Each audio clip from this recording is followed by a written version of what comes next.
Hi, it's Chris and welcome back. In the previous video I talked a little bit about Tracker and we did some broad targets on those as well as some targets. I want to go more into choosing your Facebook targets. There's a few products out there and a few things that you can go broad on, right? Everyday things that people use, you can usually go broad on and you can get really cheap traffic.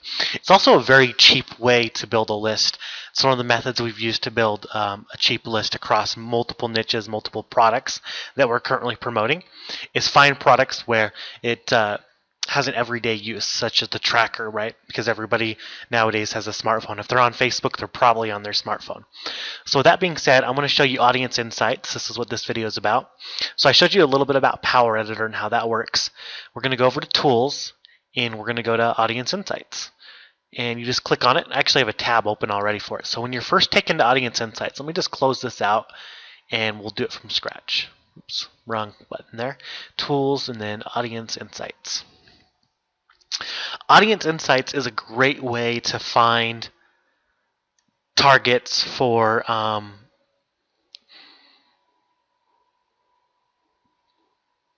it's a great way to find targets for different products that you're promoting and different interests. I want to give you that example really quick. So when this comes up, you're going to click everyone on Facebook.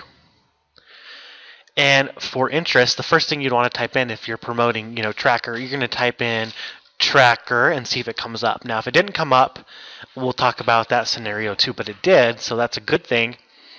And this is going to give us some data of where our buyers are at, like what age group, if there's more men or women. It's also, you'll also see it under Tracker Bravo.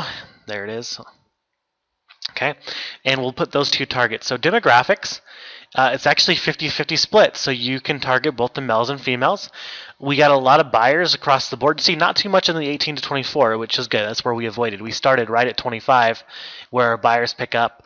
And it looks like you have buyers all the way up to really to 64, and then it kind of dies off 65 plus. So you could potentially make an ad 25 to 64 plus, and then even split that up.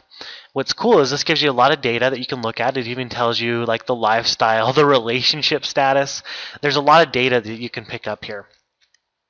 What I like to go is I like to go to page likes, and you can find out other pages that these people like, such as look, there's Tile, Tracker Bravo obviously comes up first, and it has the highest affinity score. Now, for those that don't know what an affinity score is, think of it as like a rank. The higher the number, the better.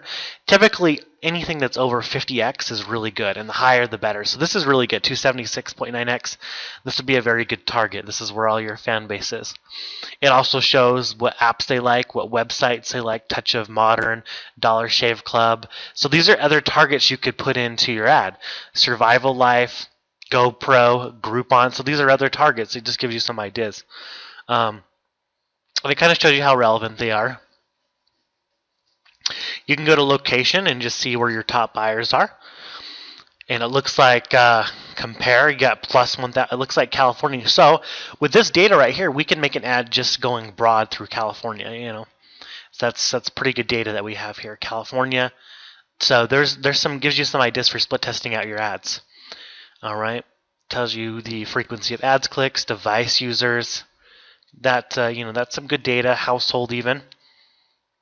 It tells you about their household income. So Facebook has all this data. You can do a lot of research, and even shows you like their purchase behavior as well.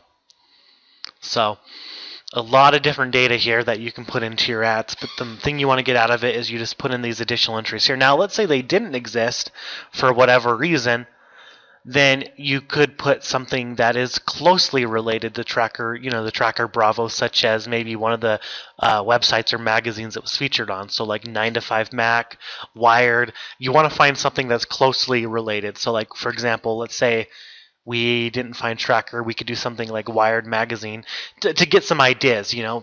It's not going to be as accurate as what we had before, but we can say, okay, Wired has to do with technology. Let's see, there's TechCrunch, there's Gizmodo, there's GoPro again. So you can start to see related things are coming up. And then there's all this data right here that we could go in and put these in for interest in our ads. So that's kind of an overview of how Audience Insight works. It's a great way to get data and find out what your users are engaging with and how engaged they are. The affinity score tells you that. and you just have so much data here. You can plug in other countries, plug in additional entries if you wanted to make a list of entries and see what Facebook gives you. And you can even put in, your custom pages and connections. There's just a lot of different things that you can do over here. So that's kind of an overview of Audience Insight. It's a very powerful tool. You'll probably use that a lot. But I'll see you in the next video, and thanks for watching.